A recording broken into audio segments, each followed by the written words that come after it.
All right, so here we go with our photosystems, and this is where it gets a little more difficult. So I do want you to know all the little bits and pieces. So what you have to understand for the light reaction is the electrons will go through to make ATP and NADPH, but there's two different what we call electron flows, two different directions they can take. And so I need you to know the bits and pieces. So we're going to start with non-cyclic electron flow, and then at the end we'll talk about electron flow. Or cyclic electron flow. Okay, so we'll start with non-cyclic. And here we have basically your basic photosystem that we talked about before. Okay, so here is the antenna assembly. And I would like you to be able to label these things and know what they are. So the antenna assembly, which is made up of chlorophyll A, chlorophyll B, and then the carotenoids. Okay, so that's what this is. And then we got photon, we got light coming in, electrons bouncing around, getting to the reaction center. Okay, and again, this is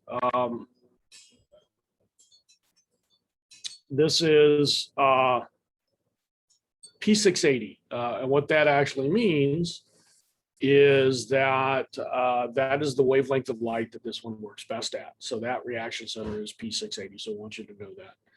And then that's the specialized two chlorophyll molecules that are sitting there.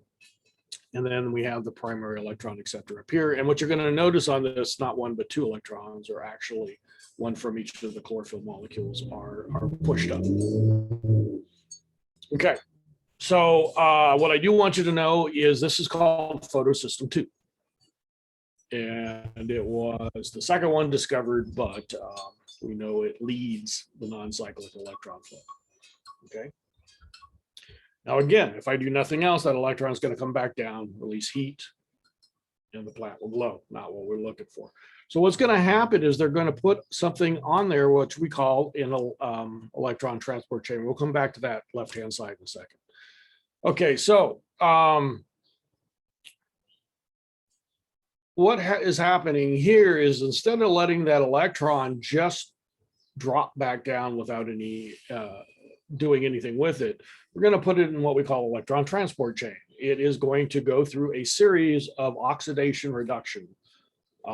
We call these redox reaction, reduction oxidation reactions. And oxidation, you should know the term. Oxidation means to actually release electrons, and reduction means to accept electrons. And so what's happening is you have this passing of electrons, oxidation reduction reactions going on down this chain. So what I do want you to know is I want you to know how it's passed. So the first molecule that is passed to is PQ, which is actually plastoquinone. It's a protein.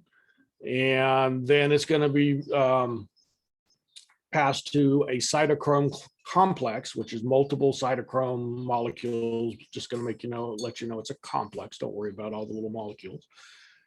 And then it's going to be passed to the last one, which is phytocyanin. Okay, so you want to know those. Okay, so plastoquinone, cytochrome complex, phytocyanin. All right, from that complex, from that, it actually, you're going to get electrons that are going to eventually make ATP. So that's where the ATP is coming from. All right. In non-cyclic electron flow, what you're going to want to know is, again, there is a second photosystem that's involved, and this is photosystem 1. And it's called photosystem 1 because that was the first one that was actually discovered. And you'll notice the P in that is a P700, slightly different wavelength. All right, and same thing, has an antenna assembly made up of chlorophyll A, B, and carotenoids. It has the reaction center. This one is a P700. And those are the two chlorophyll A molecules. And again, they excite two electrons. Okay, so you can see light's hitting this, plus you're getting the electrons coming in from the electron transport chain. Okay, then again, that electron needs to get back down. And what's going to happen this time is another electron transport chain. But this time, what happens is we're going to use something different. We're going to use something called another protein called ferredoxin. And then ferredoxin is going to put those electrons into NADP plus reductase, which is obviously an enzyme. And what's going to happen is that will take NADP plus 2 hydrogen H pluses, adding the electrons to it will balance it out. And what you end up with is NADPH. Okay, so once again, I told you we're trying to make ATP and we're trying to make NADPH. Okay, so that's exactly what's happening. So we have, this is non-cyclic electron flow. Okay, so we've made both. We've made what we have. We made what we want. Okay, so here's our problem. Our problem is now the electrons are being pulled out of here in the NADPH molecule as it goes to the Calvin cycle. So if you look at this process, what's going to happen is we're going to run out of electrons in theory. And so we need a way to replace those. And that's actually why we need water. Okay, so I'm going to go back to the very beginning where I skipped it. Water comes in and donates those electrons. That's the whole purpose of water in this equation or this reaction, is it's to replace the electrons, the non-cyclic electron flow. So when the water comes in, it gets split. 2 electrons go in. It releases 2 H pluses and half an oxygen molecule, which is 1 O, and then a second one is given off. So that's where the O2 is coming from. Okay. So again, that's why oxygen is coming off of the light reaction, not the Calvin cycle. All right, so this is only one way to do it. The second way is cyclic electron flow. And this drawing is a little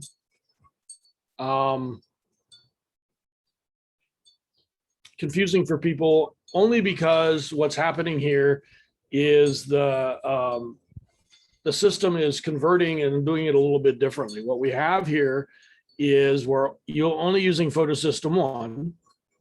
Okay, and what they don't show here, which I don't like, is light is still coming in. So there should be light here. Again, this is a 10 assembly with all the molecules. This is your reaction center, and because it's photosystem 1, it's P700.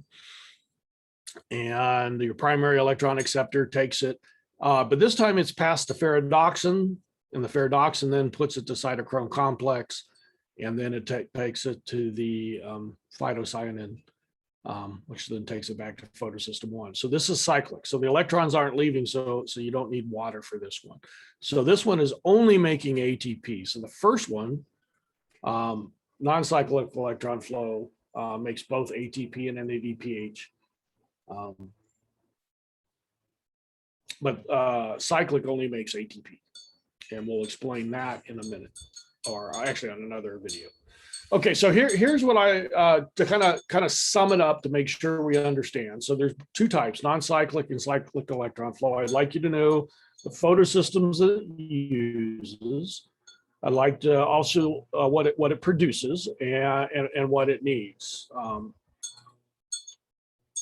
Okay, so let's start with non-cyclic electron flow. That uses both photosystems, photosystem 2 and photosystem 1. I usually say it 2 and 1, that way I remember what order they're coming. Okay, and cyclic electron flow only uses photosystem 1. Okay, non-cyclic electron flow produces both ATP and NADPH, and cyclic electron flow only produces ATP. Okay, non-cyclic electron flow also needs light and water, and it produces oxygen. And then cyclic electron flow needs light, does not need water, and it does not release O2. Okay, that's kind of the summary of both of those. Now, I got bad news. Just when you think it's terrible, it gets worse.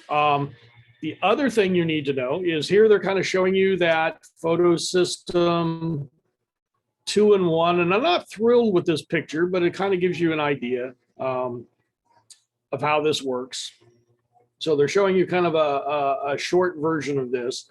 And what I want you to understand here is what's happening. is what we call chemiosmosis. So what I want you to know is in the light reaction, ATP is not made directly. It's made through a process called chemiosmosis. And what we're doing is we're transporting stuff, and by doing that, we're getting our ATP. Okay, so what I need you to know, light hits this and it does what it does, but what we're actually doing is we're pumping hydrogen ions.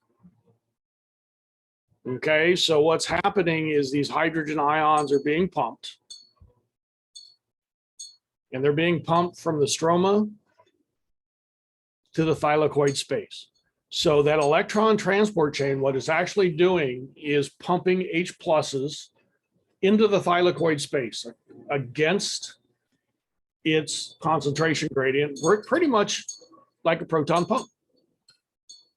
So it is pushing a bunch of hydrogen ions into the thylakoid space. Now,